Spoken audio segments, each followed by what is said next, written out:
बिस्मिल्लाहिर्रहमानिर्रहीम। अस्सलाम वालेकुम मेंबर्स व्यूअर्स, होप सब खैर खैरियत से होंगे। आज की वीडियो में जी डिस्कस करते हैं, माशाल्लाह मार्केट ने 58,000 का बैरियर भी जो है वो क्रॉस कर लिया और मार्केट कंटिन्यूसली एक ज़बरदस्त बुल रन में है और ये काफ़ी अर्सा पहले मार्केट इंडिकेट कर चुकी थी।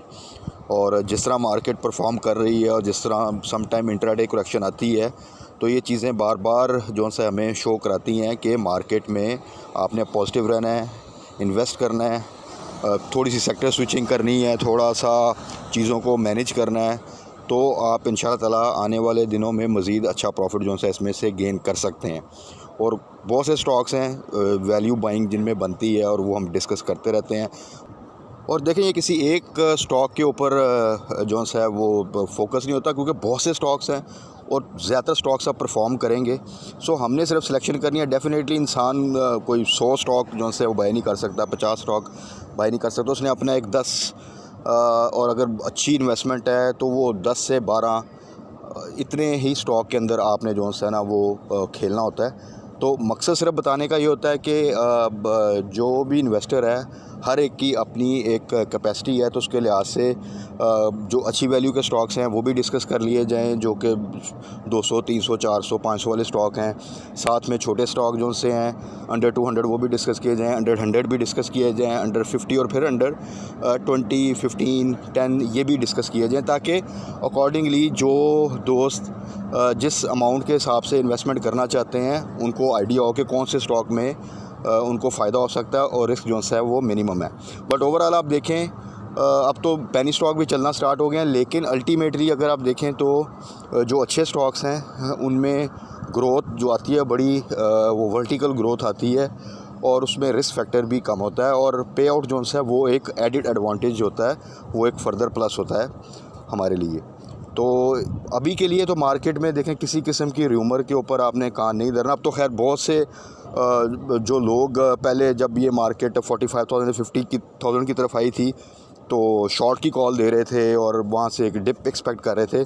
अब वो काफ़ी हद तक वो भी इस माइंडसेट से निकल चुके हैं और बुलिश हैं।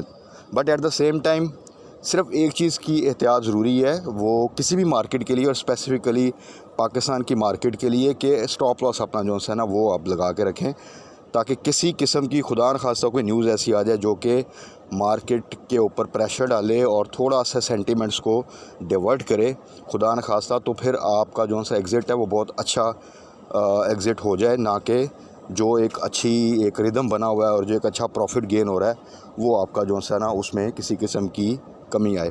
तो इन चीज़ों का थोड़ा सा ख्याल रखें, तो इंशाल्लाह ताला मार्केट आगे फ़र्दर भी जो है आपको काफ़ी अच्छा बेनिफिट देगी।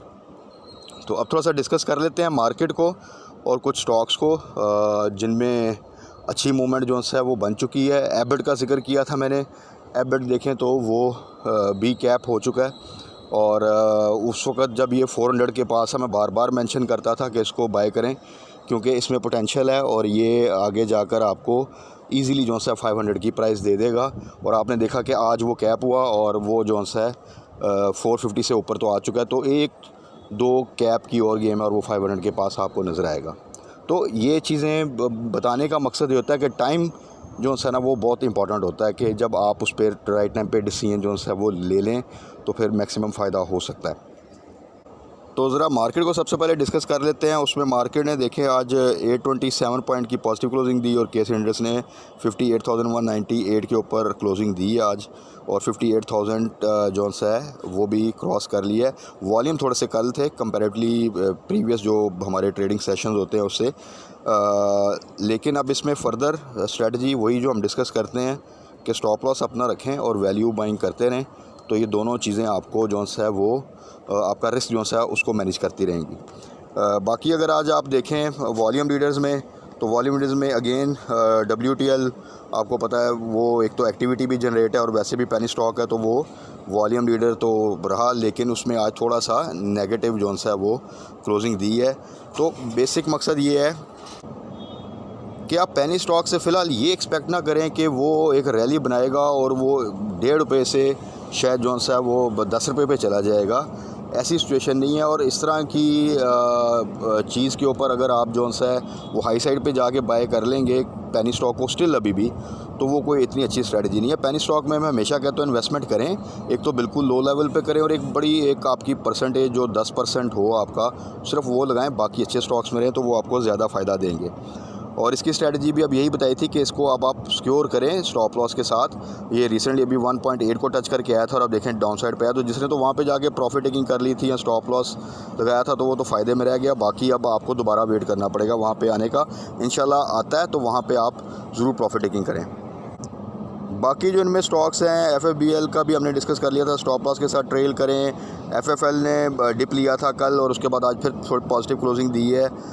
तो वही चीज़ है कि एक जंप आएगा स्टॉक में, फिर थोड़ी सी करेक्शन आएगी, फिर उसके बाद मूवमेंट बनेगी अगर मार्केट ठीक रही। तो उस पूरे सिनेरियो में आपने अपनी चीज़ों को थोड़ा सा बेहतर तरीके से मैनेज करना है, तो फिर आप मैक्सिमम गेन कर सकेंगे। ऐसा नहीं कि किसी स्टॉक में अगर 1-2 कैप लग गए हैं तो आप बिल्कुल हाई साइड पे जाके उसको बाय कर लें। कराची इलेक्ट्रिक वही रेंज है, अभी वही हम डिस्कस करते हैं। बाकी SNGPL और SSGC ये भी अब अच्छा मूव कर रहे हैं। और SSGC ने भी काफ़ी अरसे के बाद अगर आप देखें तो तकरीबन 13 के पास वो आया है। नॉर्मली अदरवाइज़ ये तकरीबन 9 से 11 के दरमियान जो है मूव करता था। और बात वही थी कि वो जो प्राइस थी जब ये 9 के आसपास होता था, 10 बिल होता था, that was the best price. तो वहाँ पे जिन दोस्तों ने भी उसको ऐड किया या एवरेज करते रहे, तो आज वो एक अच्छा खासा प्रॉफिट जो है वो गेन किया होगा उन्होंने। एयरलिंक ने अपना बेहतरीन बुल रन जो है वो बनाया हुआ। अगर कहें ये जो बुल रन चला है KSE 100 इंडेक्स में सबसे ज़्यादा अगर किसी स्टॉक ने जो है वो परफॉर्म किया कंसिस्टेंट, तो वो एयरलिंक है, जिसको बहुत ज़्यादा लोग फॉलो भी नहीं कर रहे थे और इसमें न्यूज़ अच्छी आती रही। और ये आप देखें तो तकरीबन 20s में था और वहाँ से स्ट्रेट फॉरवर्ड अगर आप देखें तो 3 गुना तकरीबन अपनी प्राइस का हो चुका है। इसी तरह PRL जो है वो भी कंसिस्टेंटली अब परफॉर्म कर रहा है। स्टिल उसमें अच्छी न्यूज़ हैं और यही खबरें हैं कि मज़ीद आगे जाएगा, लेकिन विदाउट स्टॉप लॉस आपने अब इसको जो है होल्ड नहीं करना और अपना स्टॉप लॉस जो है वो अब आप 24 पे ले हैं। तो अब ज़रा डिस्कस कर लेते हैं जी आज फार्मास्यूटिकल सेक्टर को, जिसको हमने टारगेट किया था कुछ अर्सा पहले और उसमें बड़े ज़बरदस्त हमें मूवमेंट मिली। तो स्टिल उनमें पोटेंशियल है। बहुत से स्टॉक्स ने तो फर्स्ट फेज़ में एक रैली बनाई जिसमें लीड किया था फिरोज़ ने, और फिरोज़ 200 से ऊपर है तो 200 का स्टॉप लॉस लगा के रखें उसको, पोटेंशियल उसमें अभी भी ज़्यादा है। उसके अलावा हम डिस्कस करते थे एबड को मैंने बार बार मेंशन किया था जब ये 400 से नीचे आता था। अभी रिसेंटली बल्कि वो दोबारा से 420 को टच करके आया तो दोबारा 400 के पास, तो मैंने इसलिए मेंशन किया था दोबारा कि इसमें किसी किस्म की टेंशन की ज़रूरत नहीं, बल्कि वहाँ पे ऐड करें, क्योंकि यहाँ से इसकी जो जंप आएगी तो वो इंशाअल्लाह ताला बड़ी जल्दी इसको 450 से ऊपर ले जाएगी। और इसको मैंने कंपेयर भी किया था सिस्टम के साथ कि दोनों भी तकरीबन सेम वैल्यू के स्टॉक थे और दोनों में ये सिचुएशन कि अगर 2-3 कैप लगें तो वो आपको बड़ी ज़बरदस्त प्राइस दे देते हैं। तो आज एबड में आपने देखा कैप लगा और वो 450 से ऊपर आ चुका है। तो इंशाल्लाह ताला आने वाले दिनों में आप इसको 500 के पास भी देखेंगे, जो हमारा एक टारगेट प्राइस हमने रखी थी। इसी तरह ग्लेक्सो का डिस्कस किया था कि वो स्लो स्टॉक है लेकिन रिस्क बहुत कम था उसमें जब वो 80 से नीचे मूव कर रहा था, तो वो भी अब देखें तो 90 से ऊपर आ चुका है। इसी तरह अटसूका में हमने बड़ी ज़बरदस्त गेन किया था, अब वो थोड़ा कंसोलिडेट कर रहा है। तो 100 से नीचे आए तो उसको दोबारा टारगेट करेंगे। अभी के लिए जिनके पास अगर होल्डिंग स्टिल है, उन्होंने प्रॉफिटिंग नहीं की, तो होल्ड करें। और अगर कोई बाय करना चाहता है तो 100 से नीचे का या 100 के पास बिल्कुल आए तो वहाँ पे थोड़ा सा ऐड ऑन कर सकते हैं। IBL हेल्थ केयर को भी मेंशन किया हुआ है, वो स्टिल अभी 2 के थोड़ा सा इम्प्रूव कर चुका है, बट स्टिल बाइंग रेंज है।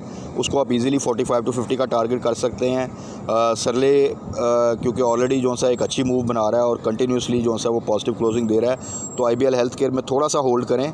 और अगर कोई ऐड करना चाहता है तो स्टिल अभी भी ऐड कर सकता है। IBL हेल्थ केयर में स्टिल अभी चांस है कि आप उसको थोड़ा सा डिप पे ऐड कर लें और थोड़ा सा होल्ड करना पड़ेगा, तो इंशाल्लाह ताला उसको भी आप इजीली 45 to 50 का टारगेट कर सकते हैं। तो फार्मास्यूटिकल सेक्टर के स्टॉक्स में अभी भी कुछ स्टॉक में जो है वो पोटेंशियल है कि वो फर्दर ग्रो करेंगे, but again at the same time अगर बाइंग रेंज में देखा जाए तो वो इस वक्त एक तो IBL हेल्थ केयर है, अगर अटसूका थोड़ा सा नीचे आता है तो वो उसमें आप कर सकते हैं। बाकी स्टॉक्स में थोड़ा सा आपको डिप का वेट करना पड़ेगा। इसी तरह IT सेक्टर के स्टॉक्स में अभी भी प्रॉपर रैली जो है वो नहीं बनी, और आने वाले दिनों में जब उनमें रैली बनेगी तो दो के थोड़ी सी इम्प्रूवमेंट है। आप देखें सिस्टम भी ऊपर आ चुका है, नेटसोल भी अपना एक वो 80 से नीचे लो लगा के ऊपर आ चुका है, टैली जो है वो तकरीबन 9 के पास आ रहा है। लेकिन मज़ीद इनमें आप आने वाले दिनों में जो है वो इम्प्रूवमेंट देखेंगे, तो उनको होल्ड करें अभी इंशाल्लाह ताला।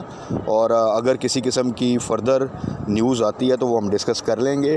बाकी आने वाले दिनों में अब आप देखेंगे कि स्टील सेक्टर के कुछ स्टॉक्स और टेक्सटाइल सेक्टर के स्टॉक्स भी आपको परफॉर्म करते नज़र आएंगे, तो उनको भी हम डिस्कस कर लेंगे कि उनमें कौन से स्टॉक्स हैं जिनको फोकस करना चाहिए। बाकी कल के लिए अगेन स्टे पॉजिटिव, बस अपना स्टॉप लॉस जो है वो रखें, और वैल्यू बाइंग हम डिस्कस करते रहेंगे कौन कौन से स्टॉक्स में हम कर सकते हैं। ट्रीट का जिस तरह मेंशन किया था, ट्रीट को अब अभी जिन्होंने भी 200 ने आज बाय किया है 18 के आसपास, तो वो होल्ड करें, और इंशाल्लाह उसमें पूरा पोटेंशियल है कि करीब आपको 20 से ऊपर की प्राइस देगा, तो वहाँ पे हम डिस्कस कर लेंगे कि उसको हमने कहाँ तक ट्रेल करना है। तब तक अपना ख्याल रखिएगा, दुआ में याद रखिएगा। स्टे ब्लेस्ड, अल्लाह हाफिज़।